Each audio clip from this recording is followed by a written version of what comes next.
শুনছো, আমি কতক্ষণ ধরে রান্নাঘর থেকে ডাকছি, শোনো না কেন? কি হলো, কোনো কথা বলছো না যে? এই, কথা বলছো না কেন? তুমি কি বয়রা নাকি? না, আমি তো সাইলেন্ট মোডে আছি। কি বললে তুমি? না, মানে তোমার সাথে ঝগড়া এড়াতে সাইলেন্ট মোড চালু করেছি। তুমি যদি আমার সাথে কথা না বলো, আমি কিন্তু 3 দিন কথা বলবো না তোমার সাথে। ওয়াও, 3 দিন তাহলে আমার শান্তির দিন। হ্যাঁ, শান্তি করেই থেকো, আর নিজের রান্না নিজে করে খেও। আমি কিন্তু তোমার রান্না করতে পারবো না। সমস্যা নেই, তুমি একদম চিন্তা করো না। পাশের বাসার ভাবি আছে না, আমি এই 3 দিন ওনার বাসায় খাবো। এবার কিন্তু আমার প্রচন্ড রাগ উঠে যাচ্ছে। এখন রাগ করছো কেন? তুমিই তো বললে আমার জন্য নাকি তুমি রান্না করতে পারবে না, সেজন্যই তো আমি পাশের বাসার ভাবির ওখানে খাওয়ার কথা বললাম।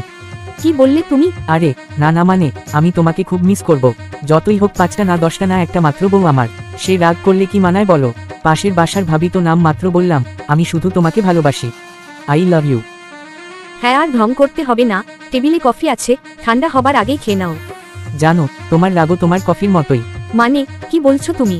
বলছি কফিটাও তোমার মতোই, শুরুতে গরম, পরে ঠান্ডা হয়ে মিষ্টি হয়ে যায়।